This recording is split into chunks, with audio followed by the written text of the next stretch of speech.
우리가 함께 읽은 이 본문 말씀은 우리가 지난주에 함께 나누어 있었던 그리스도인의 상호 복종과 관련된 말씀에 이어서 그리스도인의 영적 전쟁에 대해서 교훈하고 있는 말씀입니다. 우리가 읽은 본문의 첫 단어인 끝으로라는 말이 가르쳐 주듯이 오늘 함께 읽은 본문 말씀은 에베소서의 마지막 부분입니다. 그리고 에베소서 강해도 오늘로 마무리하게 됩니다.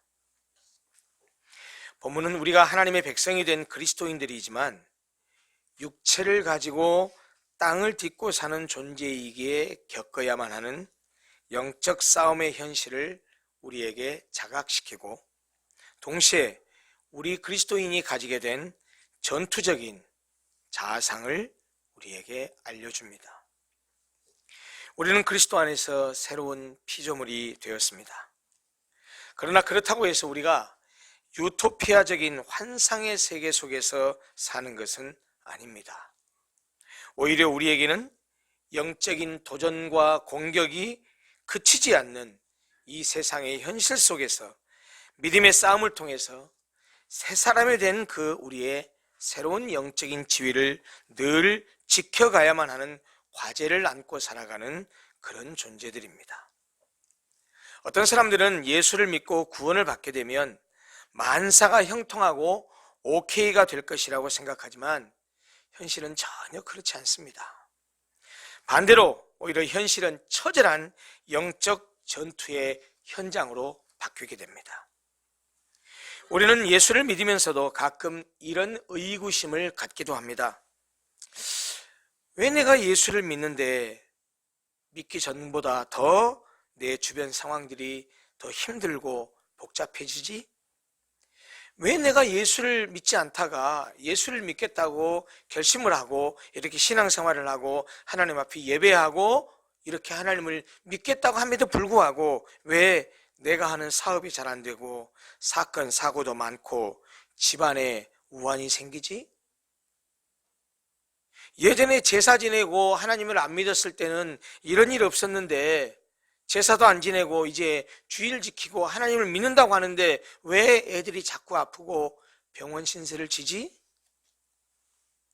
그래서 어떤 초신자들은 중도에 예수를 믿는 신앙을 포기하기도 합니다. 그것은 영적 현실을 전혀 모르고 영적 현실을 깨닫지 못한 신앙적 무지의 결과입니다. 예수를 믿는다는 것이 인간이 가진 모든 문제를 해결하는 만병통치약을 의미하는 것은 절대로 아닙니다. 여러 번 말씀드리지만 예수를 믿어도 사업하는 사람 부도날 수 있습니다. 예수를 믿어도 아무리 잘 믿어도 교통사고 날 수 있습니다. 신실한 신앙인이어도 건강검진을 해봤더니 위암, 말기라고 진단받을 수 있습니다. 우리가 예수를 믿음으로 그리스도인이 되었다는 것은 사실 삶 속에서 양면성을 갖게 된다는 것을 의미합니다. 한편으로는 그리스도와 함께 하늘의 안치움을 받는 영광스러운 일이기도 하지만 반대편 다른 한편으로는 하나님의 일을 미워하고 대적하는 사탄 진영의 맹렬한 공격 앞에 내가 놓이게 되는 것을 의미합니다. 그래서 어떤 성경학자는 예수를 믿음으로 말미암아서 갖게 되는 이런 양면성에 대해서 이렇게 묘사한 적이 있습니다. 구원받는 한 영혼을 두고 하늘에서는 기쁨의 종이 울려 퍼지지만 지옥에서는 비상벨이 요란스럽게 울린다. 매우 의미심장한 이야기입니다. 이것이 바로 그리스도인들이 처해 있는 영적인 실제요, 영적인 상황입니다. 한편에서는 하나님께서 영원하신 작정과 경륜 속에서 일하고 계시고, 다른 한편에서는 그 하나님의 일을 대적하는 세력, 즉 사탄이 그것을 방해하는 활동을 지속합니다. 달리 말하면 예수를 믿고 그리스도인이 된다는 것은 하나님께 속하는 자가 되는 것을 의미하기도 하지만 반대로 하나님을 대적하는 영적 세력의 적대 행위 앞에서 서게 되는 것을 의미하기도 합니다. 바로 그것을 본문에서는 마귀의 관계라고 묘사했습니다.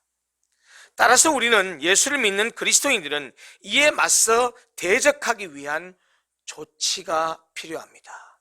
쉬운 말로 마귀가 우리를 잡아먹으려고 하고 쓰러뜨리려고 하고 하나님과의 관계를 끊어놓으려고 하기 때문에 그렇게 당하지 않을 대책, 대비 조치를 취해야 한다는 것입니다.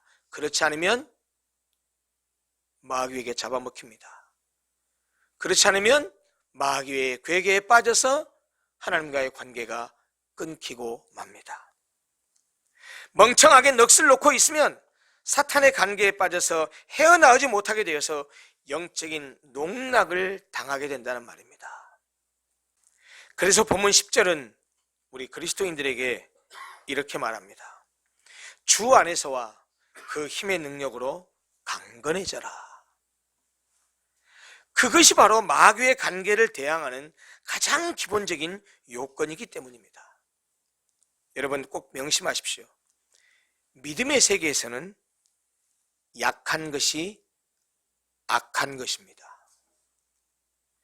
영적으로 약한 것은 반드시 악한 것과 연결됩니다. 왜냐하면 믿음이 약한 자는, 영적으로 약한 자는 자기만 영적으로 무너지는 것이 아니라 옆에 있는 사람까지 같이 무너지게 합니다. 한 사람이 영적으로 약해서 쓰러져 넘어지면 옆에 있는 공동체 일원까지 같이 무너지게 만듭니다. 그러므로 영적으로 강건해져야 됩니다. 그런데 우리가 영적으로 강해질 수 있는 것은 우리 자신의 노력이나 우리 자신의 의지로는 불가능합니다. 본문 10절이 말하는 것처럼 주님 안에서 주님의 힘으로만 강해질 수 있습니다. 왜냐? 모든 능력의 원천은 그리스도 안에 있으며 그의 힘의 능력으로만 우리도 능력 있게 될 수 있기 때문입니다. 바울은 본문에서 마귀라는 단어를 직접적으로 사용했습니다. 그런데 기억나시는지 모르지만 우리가 이미 보았던 에베소서 앞부분 2장에서는 마귀를 다른 용어로 표현했었습니다.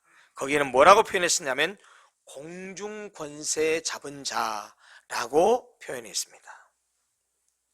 마귀의 간교한 계획과 마귀의 간교한 술책들을 통틀어서 사도 바울은 마귀의 간사한 계획이라고 표현합니다.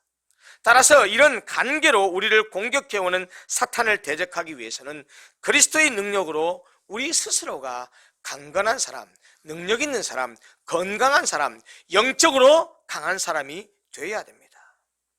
마귀와의 싸움은 혈과 육에 대한 것이 아닙니다. 정사와 권세와 이 어둠의 세상 주관자들과 하늘에 있는 악한 영들을 대항하는 싸움입니다. 만약에 마귀와의 싸움이 혈과 육에 대한 싸움이라면 우리의 혈과 육을 보다 강하게 단련하면 되겠지만 마귀와의 영적 싸움은 그런 종류의 싸움이 아니라는 말입니다. 따라서 마귀가 부리는 관계를 대적하기 위해서는 11절의 말씀처럼 하나님의 전신갑주를 입어야 합니다. 11절 이렇게 말합니다. 마귀의 관계를 능히 대적하기 위하여 하나님의 전신갑주를 입으라. 전신갑주를 입으라는 말은 완전 무장을 하라는 뜻입니다. 우리의 싸움은 혈과 육의 싸움이 아닙니다. 즉 사람과 싸우는 것이 아닙니다. 겉으로는 물론 사람과 싸울지도 모르지만 실상은 그 사람 뒤에서 그를 조종하고 이용하는 사탄과 싸우는 겁니다. 사탄이 우리를 무너뜨릴 때 사탄이 직접 와서 하기보다는요, 사람과의 관계 속에서 우리를 무너뜨립니다. 그리고 가장 가까운 사람을 통해서 무너뜨립니다. 그래서 이런 싸움에서 흔들리지 않고 굳게 서려면 전신갑주를 입어야 한다라고 성경이 말씀하시는 겁니다. 여기 전신갑주로 번역된 헬라어 단어는 파노플리아라는 단어인데 두 단어의 합성어입니다. 헬라어로 판 그러면 모두, 모든, 전체 이것을 의미하는 뜻이고요. 호플라라는 말은 무기들을 뜻합니다. 이 두 단어가 합성된 말이 전신갑주로 번역이 됐습니다. 헬라어 원어가 파노플리아라는 단어입니다. 따라서 이 전신갑주라는 말은 당시 로마 군인들이 무장하던 모든 무기들을 의미합니다. 전신갑주를 입으라는 말은 영적인 완전 무장을 하라는 의미로서 이것은 굉장히 상징적이고 은유적인 표현이기 때문에 그 말들을 통해서 우리에게 전달하고자 하는 메시지가 무엇인가를 분명히 알아야 됩니다. 실제로 14절부터 17절까지 해서 바울은 우리가 입어야 할, 우리가 취해야 될 전신갑주에 대해서 구체적으로 묘사하고 있습니다. 전신갑주의 첫 번째 장비는 진리의 허리띠입니다. 14절에 상반절에서 이렇게 말합니다. 그런즉 서서 진리로 너희 허리띠를 띠고 라고 했습니다. 여러분 예전 로마 시대를 배경으로 한 영화를 보면 아시겠지만 당시 로마 시대의 군사들은 바지를 입는 대신에 통치마를 입었습니다. 그래서 로마 군인들이 차는 이 허리띠는 허리를 단단히 받쳐줄 뿐만 아니고 아랫배를 보호해주는 장구입니다. 그래서 집중된 힘을 쏟고 발휘하기 위해서는 아주 필수적인 장비가 뭐냐면 그 허리띠입니다. 허리띠를 단단히 매지 않으면 걷기도 힘들 뿐만 아니고 전쟁을 하는 것은 택도 없는 소리입니다. 진리의 역할도 그와 같습니다. 진리가 우리의 허리를 받쳐줄 때 우리는 영적인 안정된 자세를 취하고 또 필요한 영적인 힘을 쓸 수 있는 것입니다. 진리의 허리띠로 든든히 뒷받침을 받는 사람만이 뜨거운 열정과 요동치지 않는 의지로 어두움을 가르며 진리의 빛을 비출 수 있습니다. 전신갑주의 두 번째 장구는 의의 호심경이라고 합니다. 14절 하반절에는 의의 호심경을 붙이라고 말씀합니다. 호심경이란 가슴을 보호해주는 가슴바지를 말합니다. 이 의의 호심경을 붙이라는 말은 호심경을 통해서 우리 가슴 속에 있는 무엇인가를 지키라는 것인데 그 무엇인가가 바로 뭐냐면 의입니다. 의. 그래서 의의 호심경을 붙이라고 말합니다. 의가 무엇입니까? righteousness가 무엇입니까? 의란 하나님과의 바른 관계성을 말합니다. 하나님께서 기뻐하시는 것을 말합니다. 따라서 우리는 하나님 안에서 새롭게 태어난 새 사람으로서 하나님께서 의롭다고 인정해 준 사람들이기 때문에 내가 이렇게 새롭게 된 새 사람이다 라는 정체성을 분명히 하고 참되고 진실하게 살아야 합니다. 그러기 위해서 의의 호심경을 붙이라고 말합니다. 전신갑주의 세 번째 장비는 15절에 있습니다. 평안의 복음이 준비한 것으로 신을 신고 라고 말하고 있는데 바울은 여기서 신발을 명사형으로 표현하지 않았습니다. 신이 신겨진 상태의 동사형으로 표현했습니다. 그리고 발이 갇히고 있는 무장의 상태를 평안의 복음으로 준비된 상태라고 그렇게 표현했습니다. 평안의 복음으로 무장해야만 거친 영적인 전쟁터인 세상을 자유롭게 누빌 수 있기 때문에 평안의 복음에 예비된 신을 신으라고 말하고 있는 것입니다. 하나님의 전신갑주의 네 번째 장비는 16절에 있습니다. 모든 것 위에 믿음의 방패를 가지고 이로써 능히 악한 자의 모든 불화살을 소멸하고 라고 말하고 있습니다. 여기서 말하는 방패는 로마 군인들이 쓰는 작고 둥근 방패가 아니라 가끔 영화 보셨죠? 로마 시대를 배경으로 한 영화. 이 문짝만한 방패 있잖아요. 사람을 완전히 가리는 그런 문짝같이 생긴 큰 방패를 가리킵니다. 근데 여러 겹의 가죽을 대서 만든 그 큰 방패는 전투 전에 물을 흠뻑 적셔두면 그 가죽들이 물을 먹어서 아무리 역청 기름을 흠뻑 먹인 불화살을 쏘아서 그 방패에 꽂힌다 할지라도 금방 그 불화살이 꺼져버리고 맙니다. 마귀는 성도들을 공격하기 위해서 각양각색의 불화살을 사용합니다. 어떤 사람에게는 의심, 어떤 사람에게는 두려움, 어떤 사람에게는 죄책감, 어떤 사람에게는 자조감, 어떤 사람에게는 분노, 어떤 사람에게는 낙심, 어떤 사람에게는 염려, 어떤 사람에게는 불신, 어떤 사람에게는 돈, 어떤 사람에게는 성적인 쾌락, 다양한 종류의 불화살로 쏩니다. 그런데 그 불화살은 사람마다 가장 취약된 부분을 공격합니다. 속된 표현으로 우리 모두가 가지고 있는 아킬레스건을 향해서 불화살을 쏩니다. 특히 마귀는 우리 안에 죄의식을 심고 우리를 향한 하나님의 사랑을 의심하게 만듭니다. 이런 의심의 불은 한 번 일어나면 꺼질 줄 모르고 점점 타오릅니다. 자칫 그 사람 자체를 태워버리기도 합니다. 이런 불화살에 맞아서 마음에 불이 붙으면 우리의 삶 전체가 걷잡을 수 없이 불길에 휩싸이게 됩니다. 이런 불길을 끌 수 있는 것은 믿음밖에 없습니다. 비록 내가 실수를 하고 죄를 짓더라도 하나님은 여전히 변함없이 나를 사랑하고 계셔, 나를 끝까지 인도하셔 라는 그런 믿음을 가져야 됩니다. 여러분, 아무리 믿음이 있는 사람이라고 해도, 아무리 목사, 집사, 권사, 장로라고 얘기해도 실수하지 않고 죄 짓지 않는 사람이 어디 있습니까? 그런데 마귀가 그 죄를 붙들고 우리를 참수하면서, 야, 너 목사가 이런 죄지요? 너 장로란 인간이 이럴 수 있어? 라고 하면서 우리를 참수하는데 속지 마십시오. 그럴 때, 그래, 나는 이런 죄인밖에 안 되지만 예수께서 바로 나의 그 죄 때문에 돌아가셨어. 예수께서 나의 그 모든 죄를 용서해 주셨어. 나는 구원받은 하나님의 백성이야 라고 우리의 믿음을 표현해야 됩니다. 하나님께서 말씀을 통해서 우리에게 약속하신 속죄와 우리를 향한 하나님의 사랑을 굳게 믿어야 됩니다. 하나님의 전신갑주 5번째와 6번째 장구는 구원의 투구와 성령의 검, 곧 하나님의 말씀입니다. 17절이 이렇게 말합니다.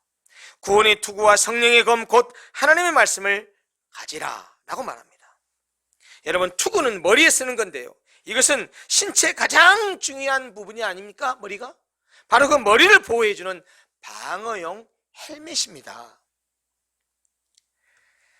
동시에 헬멧은 승리의 상징이기도 합니다. 우리가 영적인 전쟁을 하고 있는 것은 사실이나 이거 꼭 기억하십시오. 우리가 싸우고 있는 영적 전쟁은 우리의 싸움을 통해서 승패를 내기 위한 싸움이 아닙니다. 이거 꼭 기억하십시오. 사실은 우리가 싸우는 영적인 싸움은 승패는 이미 끝났습니다. 그 싸움의 승패는 이미 완결됐다는 말입니다. 어떻게 해요? 우리의 대장이신 예수 그리스도께서 이미 원수를 이기셔서 승리하셨습니다. 이미 승리하셨습니다. 그래서 그 승리로 나에게 구원을 주셨습니다. 그래서 우리가 쓰는 승리의 상징인 투구는 바로 예수 그리스도를 통해서 내가 구원받은 사람입니다 라고 하는 구원의 승리를 묘사하는 것이기도 합니다. 구원의 투구와 더불어 마지막으로 구비해야 될 전신갑주의 장비는 성령의 검입니다. 성령의 칼. 이 칼은 로마 군인들이 흔히 사용하던 아주 짧고 곧은 칼을 말하는데 매우 다루기 쉽고 효율성이 아주 좋은 칼입니다. 본문에서 그 칼을 성령의 검, 성령의 칼이라고 말한 것은 그 칼을 성령이 주시기 때문입니다. 그리고 성령의 검과 하나님의 말씀을 동격으로 묘사하고 있는데요, 다시 말하면 성령의 검 곧 하나님의 말씀을 가지라 라고 말해서 성령의 검과 하나님의 말씀을 동격으로 이퀄 갖춰놓고 있는데, 이유가 뭐냐면 성령님께서 하나님의 말씀을 기록하셨기 때문이고 성령님께서 우리에게 말씀을 주시기 때문입니다. 또한 성령님은 말씀을 통해서 말씀과 함께 일하시기 때문에 성령의 검, 말씀의 검이라고 표현하는 것입니다. 실제로 마귀와의 싸움에서 우리의 믿음과 구원을 변증하고 마귀를 공격할 수 있는 유일한 공격력 무기는 한 가지밖에 없습니다. 그게 뭡니까? 칼입니다. 칼입니다. 말씀입니다. 히브리서 4장 11절이 말씀하듯이 하나님의 말씀은 살아있고 활력이 있습니다. 좌우의 날서는 어떤 칼보다도 예리합니다. 혼과 영과 및 관절과 골수를 찔러서 쪼개기까지 합니다. 이것이 말씀의 능력입니다. 게다가 말씀은 우리의 생각과 우리의 뜻을 판단합니다. 말씀은요, 우리의 마음과 생각까지 다 감찰하십니다. 여러분, 우리가 성경을 읽으면 성경이 우리의 속사람을 다 읽어냅니다. 성경을 읽는 것은 우리지만 까꿀로 우리가 성경을 읽으면 성경이 우리를 읽어냅니다. 병훈아, 너 지금 이렇게 하면 안 돼. 병훈아, 내가 너에게 바라는 것은 이런 삶이야. 우리가 성경을 읽으면 성경이 우리에게 그렇게 말씀하십니다. 그러면 말씀으로 무장한다는 말이 무슨 뜻일까요? 그것은 먼저 말씀을 바르게 알고 바르게 적용하는 것을 의미합니다. 여러분 기억하시죠? 예수님도 40일 동안 금식기도 하신 후에 마귀에게 시험을 받았는데 마귀가 3가지 시험할 때 전부 다 말씀으로 공격했는데 그것을 올바른 말씀이 아니고 마귀가 왜곡시키고 뒤틀려가지고 예수님께 말씀으로 공격했는데 예수님 그 말씀을 온전하게 전하고 온전하게 선포하면서 말씀을 인용해서 그 3가지의 시험을 다 이기셨습니다. 우리가 삶의 현장에서 만나는 가장 큰 유혹도 말씀으로 도전받는 경우가 대부분입니다. 따라서 성경을 바르게 알고 바르게 적용하는 일이 얼마나 중요한지 모릅니다. 말씀 위에 선 신앙을 가지는 것이, 교회가 말씀에 위에 서는 것이 얼마나 중요한지 모릅니다. 아무리 교회가 많이 모이고 아무리 교회가 재정이 튼튼하고 아무리 교회가 의리의리한 건물을 가지고 있다고 할지라도 그 교회가 말씀 위에 서 있지 않으면 사상 누각입니다. 무너집니다. 말씀으로 문양한다는 것은 성경에 대한 바른 배움을 갖는다는 의미입니다. 또한 말씀으로 문장한다는 다른 의미는 배운 말씀대로 사는 것을 말합니다. 아무리 말씀을 잘 배워도 그 말씀이 그 사람의 삶의 현장에서 행실로 나타나지 않으면 아무 소용이 없습니다. 우리가 말씀을 배우는 것은 결코 성경에 대한 지식을 쌓아서 우리의 머리를 키우는 것이 아닙니다. 우리가 성경에 대해서 배우는 것은, 말씀을 배우는 것은 성경에 대한 지식을 쌓아서 머리를 키우기 위함이 아니라니까요. 어디 가서 성경에 관해서 아는 척을 하고 말빨이나 세우자고 하는 것이 아닙니다. 삶 속에서 말씀대로 살기 위해서 말씀을 배우는 것입니다.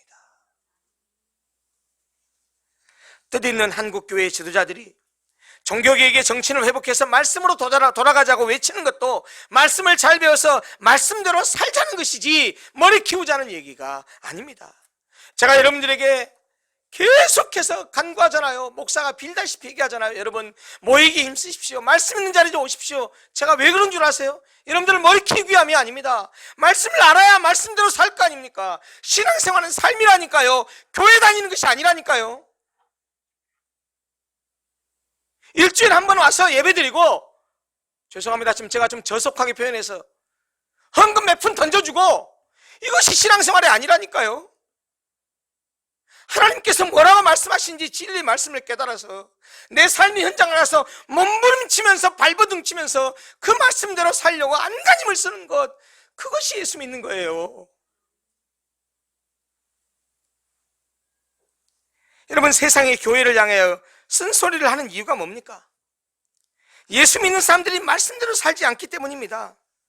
따라서 교회의 영광을 다시 회복하는 길은 우리가 말씀을 제대로 배워서 말씀대로 살아가는 길 외에는 없습니다.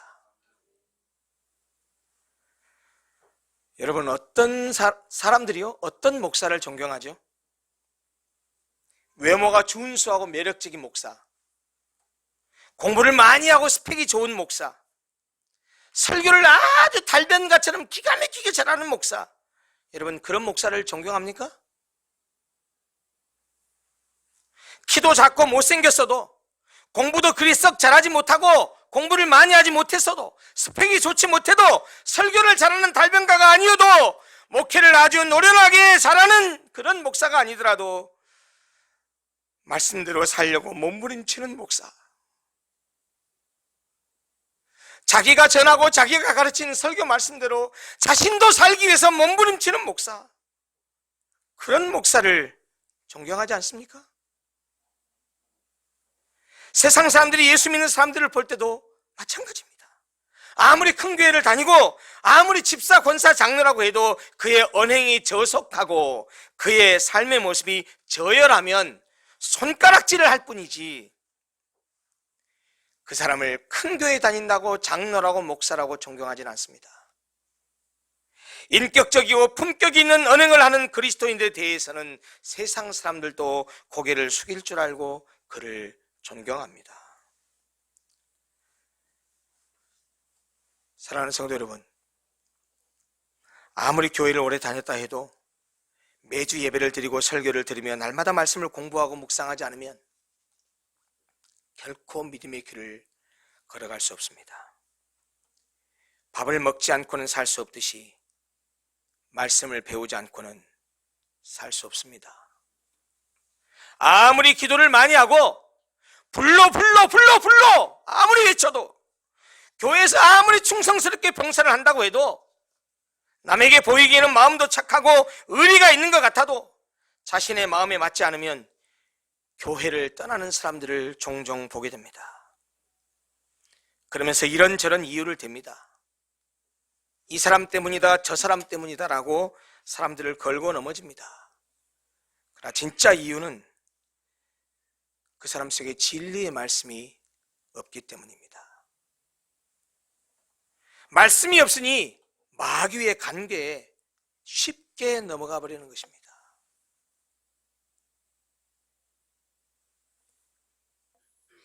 말씀을 배우지 않고도 신앙생활을 잘할 수 있다고 생각하지 마십시오. 모이기에 힘쓰지 않고 겨우 일주일에 한 번 교회에 나오는 것으로 신앙생활을 잘할 수 있다고 착각하지 마십시오. 이제 신앙생활을 갓 시작한 초신자들이야 일주일에 한 번 교회에 오는 것조차도 익숙지 못하고 버거울 수 있습니다. 제가 그런 분들에게 말하는 게 아닙니다. 신앙생활을 10년, 20년, 30년을 하고 집사, 권사, 장로라는 그리스도인이 겨우 주일에 한 번 교회에 와서 예배 한 번 드리는 것으로 종교적인 의무를 다했다고 생각하는 것은 정말 어리석고도 유치하기 짝이 없는 노릇입니다. 그것은 마치 눈부라치는 겨울에 속옷만 입고도 나는 이 추위를 견뎌낼 수 있어 라고 말하는 사람과 같은 어리석은 사람입니다. 오늘 본문은 이 전신갑주에 대한 얘기를 하고 나서 마무리하지 않습니다. 전신갑주는 무장만 하면 다 되는 것이 아니라고 교훈합니다. 18절을 보십시오. 모든 기도와 간구를 하되 항상 성령 안에서 기도하고 이를 위하여 깨어 구하기를 항상 힘쓰며 여러 성도를 위하여 구하라. 전신을 전쟁할 장비들로 모두 갖춘 후에는 기도해야 됩니다. 항상 성령님 안에서 모든 일에 대해서 기도해야 됩니다. 성령님의 함께하심과 그의 도우심을 구해야 된다는 말입니다. 아무리 싸울 장비를 잘 갖추었다고 해도 성령님이 함께하지 않으면 전쟁에 패할 수밖에 없기 때문입니다. 하나님의 전신갑주를 움직이는 에너지, 하나님의 전신갑주를 움직이는 파워 스테이션은 기도입니다. 기도는 아무리 강조해도 지나치지 않습니다. 제발 사랑하는 성도 여러분, 정기적인 기도 시간을 가지십시오. 새벽 기도에 나오시든지, 그것이 어렵다면 아침에 출근 전에 기도하시든지, 그것도 어렵다면 아침에 출근해서 일하기 전에 그 자리에서 잠깐이라도 기도하시든지, 그것도 어렵다고 한다면 퇴근을 하고 집에 가시기 전에 잠깐 예배당에 와서 기도하시든지 반드시 기도의 습관을 들이시기 바랍니다. 2020년도에는 기도에 관한 캠페인을 하려고 합니다. 여러분 꼭 기억하십시오. 당장 내일부터라도 시간에 구애받지 말고 하루에 한 번씩은 교회에 들러서 꼭 기도하는 습관을 들였으면 좋겠습니다. 하루에 한 번 교회에 들러서 기도하기 캠페인이라고 생각하시고 성도들이 순종하고 실행해 주셨으면 고맙겠습니다. 멀리 3번에 계신 분한테 오라는 말이 아닙니다. 이 근처에 사시는 분들, 출퇴근할 때 잠깐 지나면 교회를 들렀다 가실 수 있는 분들, 예배당에 들려서 잠시라도 기도하면서 하나님, 오늘도 주님과 동행하게 해주십시오. 오늘도 믿음으로 살게 해주십시오. 삶의 현장으로 갑니다. 하나님 함께 해주십시오. 라고 기도하는 그런 성도들이 됐으면 좋겠습니다. 마지막으로 바울은 에베소 교인들에게 자신을 위한 기도도 부탁합니다. 19절입니다. 또 나를 위하여 구할 것은 내게 말씀을 주사 나로 입을 열어 복음의 비밀을 담대히 알리게 하옵소서 할 것이니. 바울은 감옥에 갇혀 있으면서도 복음의 비밀을 담대히 알릴 수 있게 해달라고 기도를 부탁하고 있습니다. 우리도 그렇게 기도하고 실행에 옮겼으면 좋겠습니다. 언제 어디를 가든 누구를 만나든 복음을 전하며 살았으면 좋겠습니다. 말씀을 마무리합니다. 우리는 예수 그리스도의 크신 은총으로 새 사람이 되었습니다. 하나님의 백성이 되었다는 말입니다. 그런데 세상은 이런 우리를 절대로 가만히 두려고 하지 않습니다. 끊임없이 괴롭히고 끊임없이 무너뜨리려고 합니다. 어떻게 우리가 우리의 믿음과 하나님의 자녀라는 신분을 지킬 수 있습니까?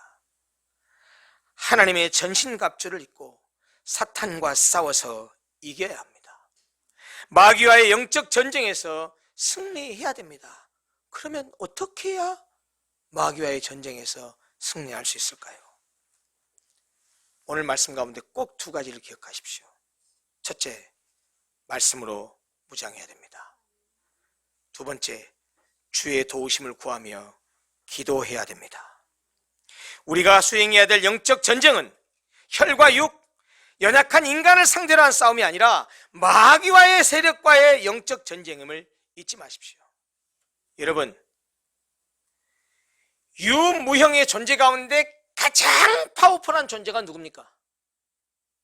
가장 능력 있는 존재가 누구십니까? 하나님입니다.